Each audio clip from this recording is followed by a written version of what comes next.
실망이 크다, 그 생각이 또 이렇게 지나갈 수도 있겠습니다. 하나님께서 오늘 여러분들에게 베푸실 은혜가 분명히 있는 줄로 믿습니다. 그 은혜 충만하시기 바랍니다.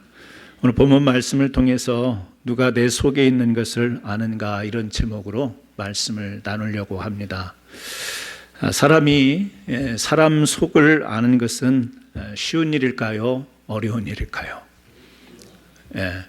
상황에 따라 다르겠지만 쉬운 일이기도 하고 어려운 일이기도 하고, 어떤 때는 사람의 속이 훤히 보일 때가 있습니다. 그냥 사람 보면서 속이 훤히 보여요. 그런데 어떤 때는 알 것 같기도 하고 이게 알쏭달쏭하면서 도대체 저 사람의 속을 알 수가 없는 그런 우리가 경험들을 가지고 살지 않습니까? 이 사람의 마음을 알 수 없어서 생긴 격언들이 있죠. 대표적으로 여러분들이 잘 아시는 열 길 물속은 알아도, 그 다음에 이어지셔야죠. 열 길 물속은 알아도 한 길 사람 속은 모른다라는 말이 있습니다. 자식 건낳지 속 못 낳는다. 들어보셨나요? 저는 설교 준비하다가 격언 이렇게 찾다가 처음 봤어요. 자식 건낳지 속은 못 낳는다. 자식은 낳아도 자식 속까지는 헤아릴 수가 없다. 아마 그런 뜻인 것 같습니다. 범은 그려도 뼈다귀는 못 그린다. 그런 말도 있더라고요. 호랑이를 그리지만 그 안에 감춰진 뼈는 그릴 수가 없다. 이제 그런 말을 하는데, 역시 사람이 겉만 보고 그 사람의 속마음을 알 수 없다. 이런 의미를 담아서 만들어진 속담이 아닌가, 그렇게 생각이 되어집니다. 우리는 남의 속마음을 알기도 하고 또 속마음을 몰라서도 그렇고, 그래서 이 마음이라는 것을 헤아린다라는 것이 결코 쉽지 않다라는 것을 이미 우리는 잘 알고 있습니다. 우리 마음이 그렇지 않습니까? 내 마음을 좀 후련하게 좀 터놓고 싶을 때가 있는가 하면, 또 어떤 때는 내 마음이 들킬까 봐 이렇게 감추면서 조마조마하는 그런 마음을 우리가 가지고 살아갑니다. 내가 처한 상황과 감정에 따라서 우리의 마음이 출렁거리는 것이죠. 우리의 속마음을 드러낸다라는 것은 결코 쉬운 일은 아니다. 제가 즐겨 듣는 건 아니니까 오해는 하지 마시고요. 한국에 밴드 그룹이 있는데 뜨거운 감자라고 하는 그룹이 있더라고요. 그래서 그 그룹이 부른 노래 중에 하나가 고백이라고 하는 노래예요. 우리 찬양이 아닙니다. 찬송가가 아닙니다. 그런데 이 고백이라는 노래의 가사가 참 예쁘더라고요. 흔한 그런 주제입니다. 남자가 여자에게 사랑을 고백하는데 자기의 마음을 이렇게 드러내는 이제 그런 노래 가사예요. 근데 그 내용이 보니까 멋지게 이렇게 고백을 하고 싶었던 거죠. 그냥 평범하게 고백을 하는 게 아니라 사랑을 고백할 때 설레이면서 굉장히 많은 생각을 하고, 이런 말을 해야지 멋지고 아름답고 로맨틱한 말을 준비해서 사랑을 딱 고백하려고 했는데, 그 여인 앞에 가서는 그냥 씩 웃고 말았다라고 하는. 그래서 가사를 조금 불러드릴까요? 제일 마음에 드는 옷을 입고 노란 꽃 한 송이를 손에 들고 너를 바라보다 그만 나도 모르게 웃어버렸네. 이게 아닌데, 내 마음은 이게 아닌데, 널 위해 준비한 500가지 멋진 말이 남았는데, 사랑한다라는 그 흔한 말이 아니라 그보다 더 로맨틱하고 달콤한 말을 준비했단 말이야. 여러분, 이 가사 노래를 한번 들어보세요. 들어보니까 이게 좀 박자도 리듬도 그러는데 그럴 리는 없겠죠. 여러분들이 이런 노래 들으면서 설레일 이유는 없겠죠. 지금 이제 연세들이 드셨기 때문에 설렘은 없겠지만, 가사의 내용이 그래요. 옷도 멋있게 입고 막 사랑한다라고 멋있는 말도 준비해서 딱 여인 앞에 딱 섰는데 그냥 그 말을 못하고 표현을 못하고 돌아와서는 이게 아닌데, 내 마음은 이게 아니었는데, 이제 그런 노래 가사라는 거죠. 여러분, 그렇죠? 우리가 마음에 있는 것을 내가 표출할 때 말로, 행동으로, 근데 내 마음과 다르게 내가 왜 그랬지? 내 마음은 그게 아니었는데, 이런 것을 우리가 또 경험할 때가 있지 않습니까? 내 마음과는 다르게 말을 해버렸고, 내 마음과는 다르게 행동을 해버려서 그게 아니었는데 이런 후회를 하는 경우도 있습니다.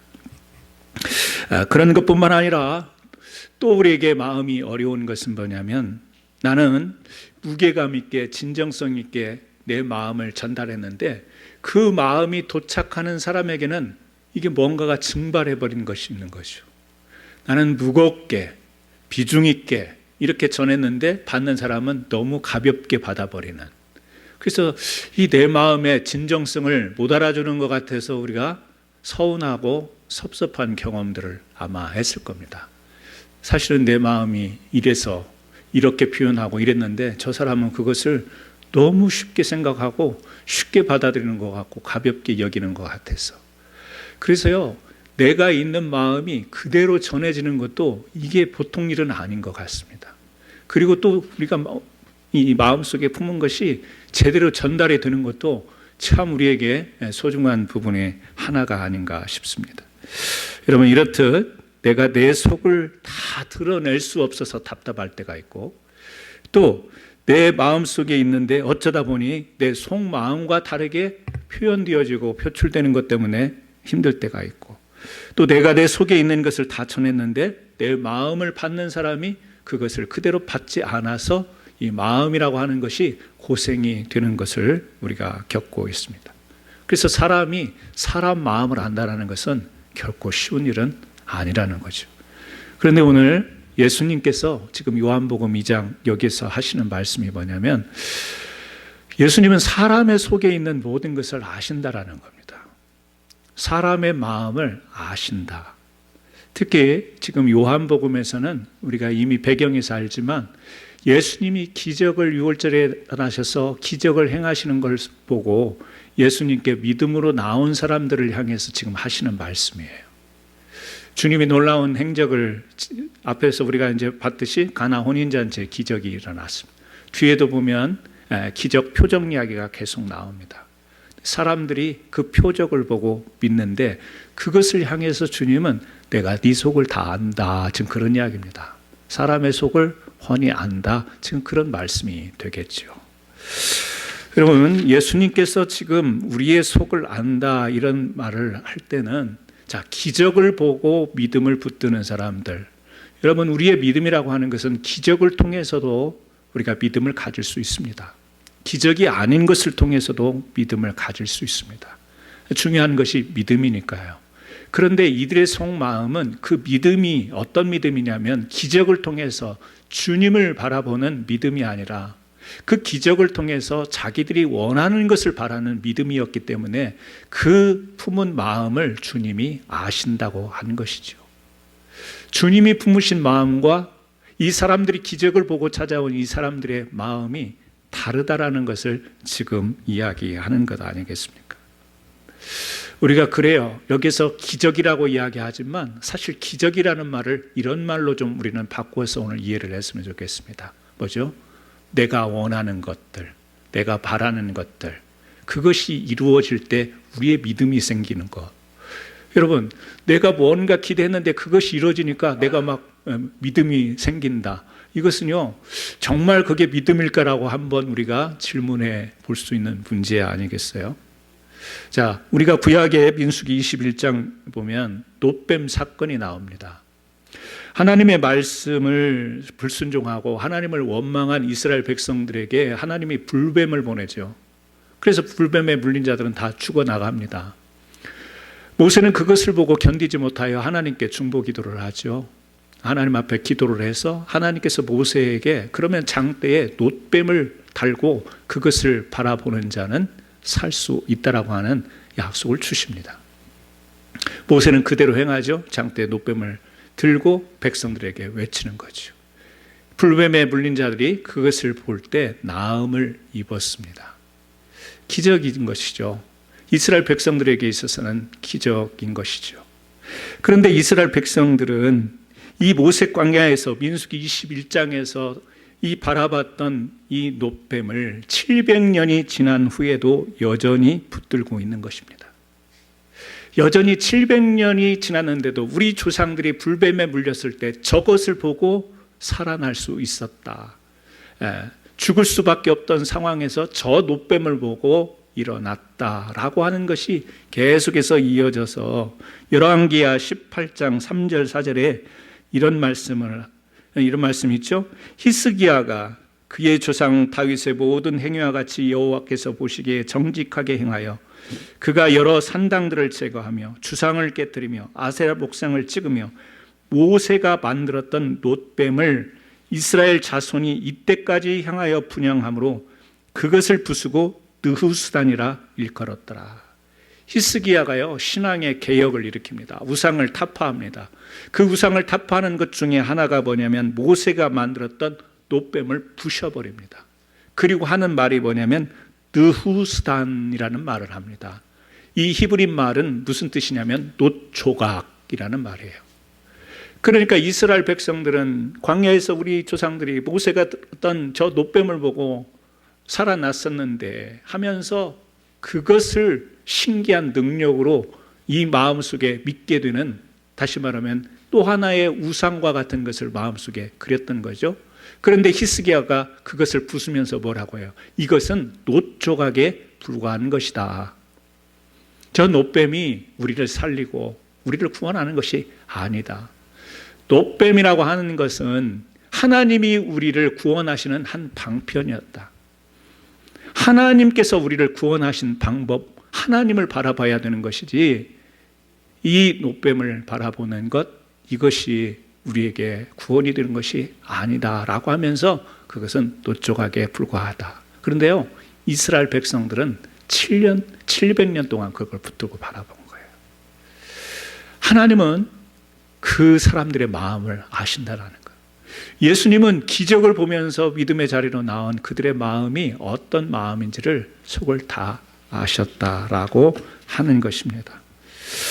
우리가 사자성어에 견월망지라는 거 있죠. 손가락으로 달을 가리키는데 저기를 봐라, 달을 봐라 그랬더니 이 손가락을 바라본다. 그래서 견월망지라는 말이 있습니다.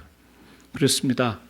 주님을 바라보고 주님의 구원의 역사를 바라봐야 될 이 많은 이스라엘 백성들이 자기네들이 원하고 바랬던 것들이 이루어지는 것을 바라보면서 거기에서 믿음이 발생하는 이 잘못된 시작을 주님이 지적하시는 것이죠. 여러분, 여기에 대해서 오늘 주님께서 사람 속에 있는 것을 아셨다, 이런 말씀이 있는데요. 오늘 설교 제목을 누가 내 속에 있는 것을 아는가 그랬는데, 저는 이 제목을 무엇을 염두에 두고 제목을 정했냐면 바로 주님. 누가 주님 속에 있는 것을 아는가? 우리 속이 아니라 누가 주님의 속을 알겠냐라고 하는 질문을 한번 던져보고 싶었던 거예요. 주님은 우리의 속을 아시는데, 그렇다면 우리는 주님의 속을 아는가? 주님의 마음을 아는가? 이 질문을 반문해보고 싶었던 겁니다. 여러분, 주님의 마음을 아세요? 주님의 마음을 훤히 아세요? 모르세요? 네. 똑같죠? 알 것도 같고 모를 것도 같고 주님이 행하시는 섭리는 우리가 알 수가 없습니다. 하지만 하나님의 마음은 이미 성경에 게시된 말씀을 통해서, 그리고 이 땅에 육신으로 오셔서 우리와 같은 고통도 고난도 다 경험하시면서 우리에게 주셨던 메시지를 통해서 우리는 하나님의 마음을 훤히 잘 알고 있어요. 참, 하나님을 어떻게 우리가 다 알 수 있겠습니까? 아니요, 하나님은 우리에게 계시 다 드러내셨습니다. 하지만 섭리, 이루어가시는 과정은 우리가 알 수는 없지만 하나님의 마음은, 하나님의 중심은 우리가 다 알고 있습니다. 여러분, 요한복음 3장 16절을 주일학교 때부터 달달달 외우지 않습니까? 하나님이 세상을 이처럼 사랑하사. 하나님의 속마음을 하나로 표현하면 그건 사랑입니다. 그죠? 그 사랑. 그 사랑을 조금 좀 더 설명하라고 한다면 그것은 우리가 토요일에 지금 호세아서를 나누고 있는데 인애와 정이라, 이렇게 말씀을 할 수 있겠죠. 하나님의 사랑은 무엇이냐? 구약에 보면 인애와 정의로 표현이 되어지죠. 호세아서에서도 인애와 정의로 표현합니다. 그래서 이스라엘 백성들에게 하나님께 돌아오라고 할 때 하나님이 요구하시는 것이 뭐냐면 인애와 정의로 돌아오라고 해요. 왜? 그게 하나님이니까. 하나님이 품으신 마음이니까 백성들을 향해서 내 마음속으로 들어와라. 내가 품는 뜻으로 들어와라. 그게 인애와 정의인 것입니다. 하나님의 놀라운 사랑이지만 그 사랑은 바른 사랑인 거죠. 정의, 옳은 사랑인 거죠. 하나님이 원하신 사랑이죠. 그 사랑으로 하나님의 마음을 표현을 우리에게 하신 겁니다. 하나님의 마음을 우리가 어떻게 알 수 있나요? 아니에요. 분명히 성경은 너무 클리어하고 너무 간단 명료하게 하나님의 마음을 우리에게 보여주셨습니다. 문제는 뭐냐면 그 하나님의 마음을 읽으면서도 그 하나님 마음으로 나아가지 못하는 우리가 문제일 수 있다는 것이죠. 여러분, 그렇습니다. 예수님께서 이 땅에 오셔서 선포하신 말씀도 그렇고 또 구약의 상징으로 모형으로 비유로 하신 말씀들도 그렇고 다 뭐냐면 하나님의 구원입니다. 그 구원은 바로 하나님의 사랑에 기반이 되어서 구원이 이루어지는 것이죠. 그래서 우리가 하나님 앞에 구원받은 백성으로 하나님의 사랑을 잊고 살아가는 우리들이 그 하나님의 사랑에 대하여 반응하여 사는 삶, 이것이 바로 우리의 신앙인 것 아니겠어요? 그래서 우리의 신앙이라고 하는 것은 이 하나님을 사랑하는 방편으로서 이야기할 수 있는데 그것은 두 가지입니다. 하나는 순종이에요. 그리고 또 하나는 신뢰입니다. 그러니까 우리의 신앙을 말하라고 하면 이 두 가지가 반드시 있어야 신앙이라고 이야기를 할 수가 있는 것이죠. 뭐죠? 전제되어지는 것은 하나님이 우리를 구원하시고 하나님의 사랑이 우리에 임했을 때 우리는 하나님께 대하여 순종하고 신뢰하는 것, 이 상호작용이 이루어질 때 바로 신앙, 이렇게 이야기할 수 있는 것입니다.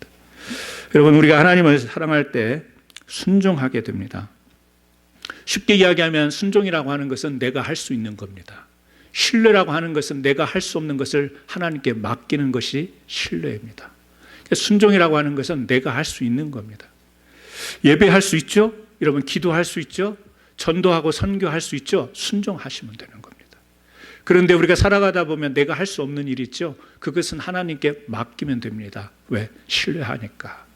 이 두 가지, 아주 간단한 이 두 가지 명제를 우리는 기억하며 살아가야 돼요. 그런데 순종하는데 장애물이 되는 게 있어요. 그게 뭐냐면 욕심입니다. 순종하면 되는데 순종이 잘 안 되는 것은 욕심 때문에. 하나님께 맡기고 신뢰하면 되는데 장애물이 또 있어요. 뭐냐면 두려움 때문에. 광야에서 하나님께서 만나를 내리셔서 그들을 먹이시고 공급하셨습니다. 우리가 볼 때 만나는 기적입니다. 하나님이 기적을 매일매일 내리셔서 그들이 그것을 거두어 먹습니다. 하나님이 가나안으로 인도하면서 그 광야길을 걸어가게 하십니다. 하나님이 약속을 하셨죠? 하나님을 신뢰하고 나가면 됩니다. 왜? 자기네들은 아무것도 없는 광야에서 자기네들이 할 수 있는 게 없어요. 뭐죠? 오직 하나님을 신뢰하고 자기네들의 발걸음을 하나님께 맡기고 가면 되는 겁니다. 그리고 하나님이 내려주시는 그 만나를 매일매일 아침마다 거두지 않습니까? 내려주시는 것을 그냥 말씀이 주신 대로 순종하여서 거두면 됩니다. 그런데 거두면서도 갑자기 두려움이 생기죠. 내일 아침에는 이 만나가 내리지 않으면 어떡하지? 신뢰에 대한 이 장애물, 두려움이 생기는 거예요. 오늘 이렇게 먹었는데, 어제도 먹었는데 만약에 혹시라도 내일 이게 딱 그쳐버리면 우리는 뭘 먹고 살아? 이 걱정이, 이 염려가 갑자기 두려움으로 다가와요. 신뢰가 깨지죠. 그때 우리들의 행동은 뭐죠? 그날 먹을 것은 그날 먹을 만큼만 거두면 되는 거예요. 하나님이 그런 말씀을 주셨지 않습니까? 더 거두면 소용없어요. 다 썩어지는 거예요. 더 거둔다고 해서 보관할 수도 없습니다. 만나라고 하는 것은 그날에 족한 음식이에요. 그런데 내일 이게 내리지 않으면 어떡하지? 그 두려운 마음이 생기니까 어떻게 하죠? 오늘 먹고 내일 또 준비하고 대비할 것을 더 거두죠. 어떻게 되나요? 다 썩어져 버리죠. 자, 오늘 거둘 거 거두라 하면 순종하면 되는데 신뢰가 금이 가고 걱정하고 내일 안 내리면 어떡해요? 그러니까 그 순종을 하면서 순종 플러스 더 욕심이 더한 것을 내가 주려고 하는 이 행동이 하나님에 대한 신뢰와 순종에 대한 어그러짐을 통하여서 우리의 믿음, 신앙이 이제 이것이 약화되어지고 이것이 무너지는 시작이 되는 것입니다. 여러분, 우리의 신앙은 그겁니다. 순종 그리고 신뢰. 여러분이 이 두 가지를 붙들고 지금까지 믿음으로 살아오신 줄을 알지만 우리가 다시 한번 생각해 봐야 될 문제입니다. 내가 하나님의 말씀에 순종해야 되는데 그 순종에 내가 욕심을 부리고 있는 부분은 없는가? 내가 하나님께 맡겨야 되는데 내가 걱정한다고 해결될 일도 아니고 내가 손과 발을 다 동원해도 해결할 수가 없는 문제인데 내가 아는 사람에게 부탁해서 동원해도 해결할 문제가 아닌데도 혹시 이러면 염려하고 걱정하면서 그러면서 순종이 어긋나는 이 연결되어져 있는 부정적인 우리들의 신앙의 모습. 그래서요, 주님이 지금 기적을 바라보고 온 사람들을 향해서 내가 너희들의 속을 다 알아 라고 지금 이야기를 하시는데 좀 도표로 설명을 하자고 한다면 여러분, 기적을 보고 믿음을 갖는 것 아니면 말씀을 가지고 믿음을 갖는 것. 여러분, 이 순서는 기적 다음에 믿음 다음에 말씀 이렇게 돼버리면요 우리의 신앙이 굉장히 격길로 나갈 확률이 높습니다. 물론 기적을 보고도 믿음을 가져서 온전한 믿음을 가질 수 있긴 합니다. 그런데 지금 성경에서 주님이 혹시라도 이 백성들이 이 어긋난 이 믿음, 신앙을 갖는 것에 대해서 지금 경종을 울리면서 하는 말씀이 뭐냐면 기적을 보고 믿음을 갖게 될 때 말씀이 약화되는 현상들이 일어나죠. 기적을 보면서 그 믿음을 다지려고 하니까 말씀이 기초가 없으면 자꾸 현상을 쫓는 신앙으로 가게 되는 거죠. 그 기적이라고 하는 것도 하나님의 역사, 하나님을 바라보는 것이 아니라 바로 그 놋뱀을 바라봤던 것처럼 내가 저것을 바라보면 내가 원하는 것을 얻을 수 있고 내가 나음을 입을 수가 있고 내가 해결될 수 있고 라고 하는 뭐죠? 하나님께 대한 믿음이 아니라 나를 더 확장하고 나를 다질 수 있는 그런 믿음으로 흐르게 되니 신앙이 하나님을 바라는 신앙이 아니라 더욱더 나를 바라는 신앙으로 흐르게 되는 것이 기적, 믿음, 말씀의 순서인 거죠. 예수님은 알파와 오메가라고 말씀합니다. 처음과 나중이라고 말씀하십니다. 육신이 말씀 되어 오신 예수님, 그래서 우리의 시작은 말씀으로 시작이 되어져야 되고 그 말씀 가운데 믿음에 세워질 때 예수님으로 마무리해서 예수님께서 베푸시는 기적이 우리에게 결과로 주어질 때 그 신앙은 굉장히 놀라운 신앙이 되는 것입니다.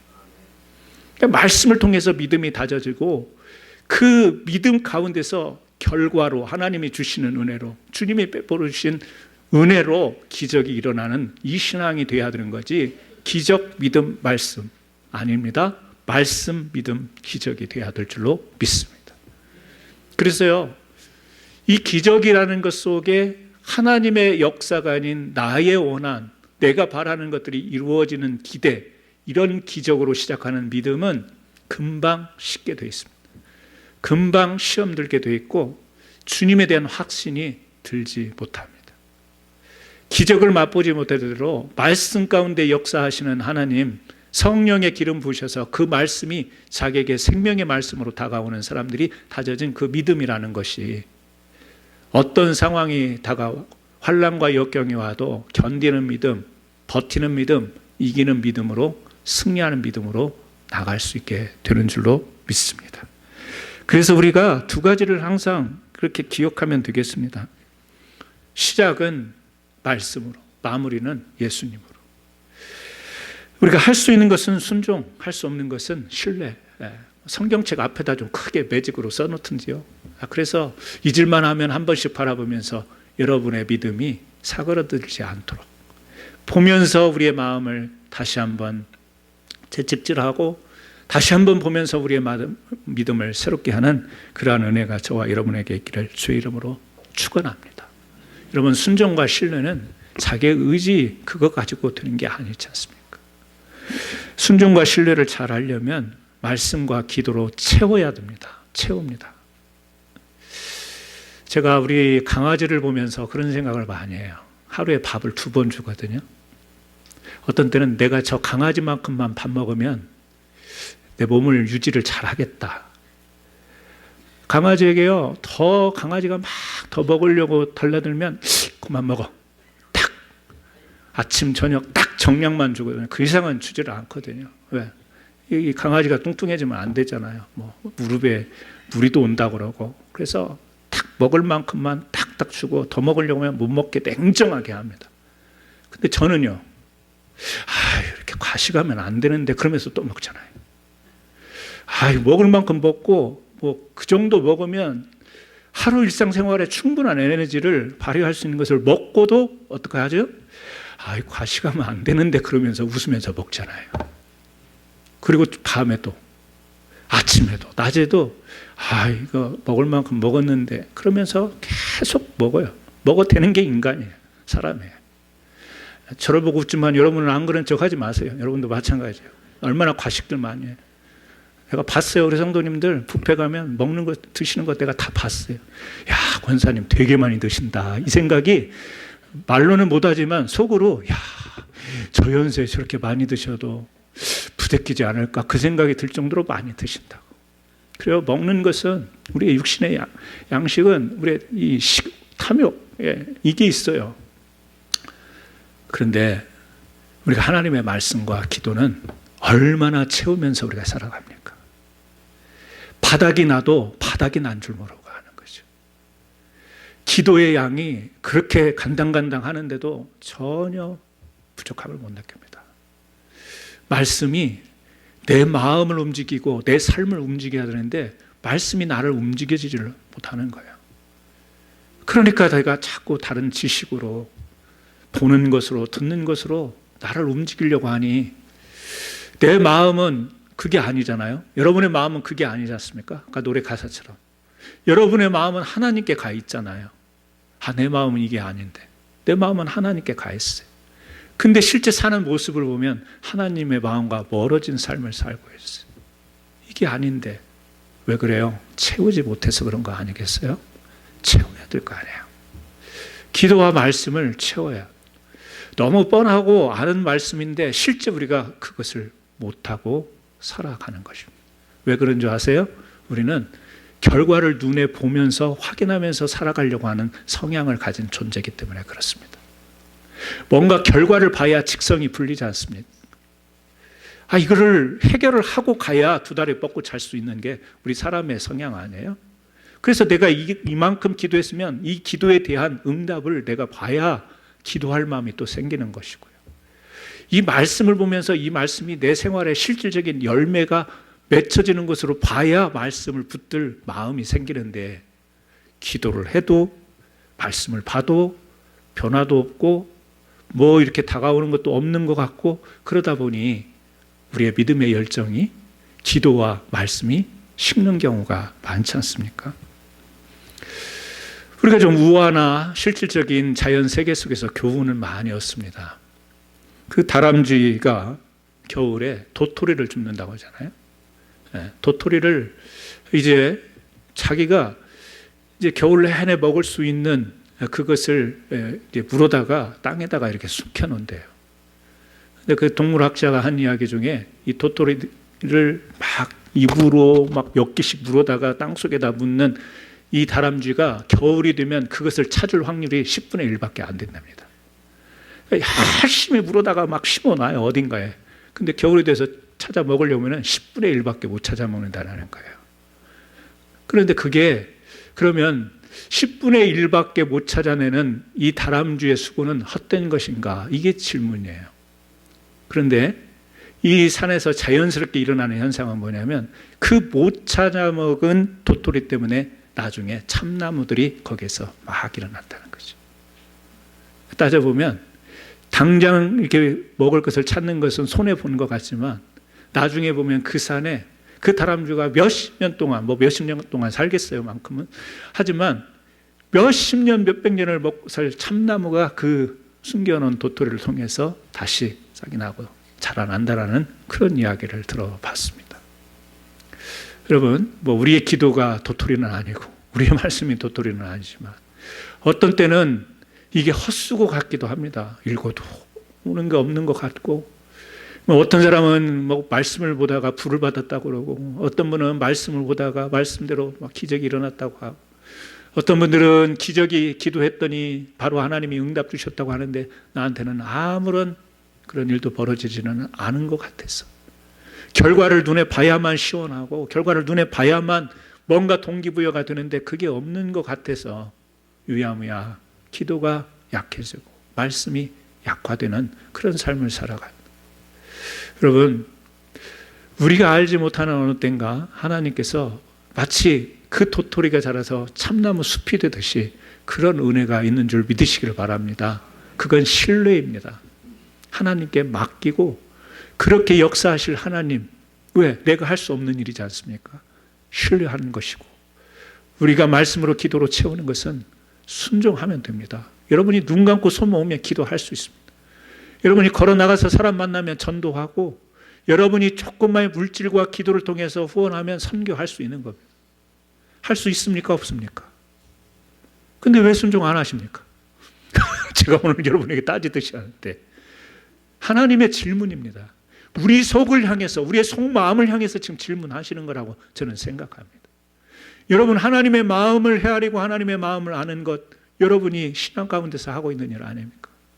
오늘 우리에게 이 순종에 대해서, 이 신뢰에 대해서 다시 한번 녹화하면서 그 순종과 신뢰라고 하는 것이 이렇게 말씀을 들음으로 되는 게 아니라 기도로 채워야 되는 것이고 말씀으로 채워야 되는 것이다 라고 한다면, 오늘 다시 한번 여러분의 기도의 그릇을 한번 들여다보시고 여러분의 말씀의 그릇을 한번 들여다보시기를 바랍니다.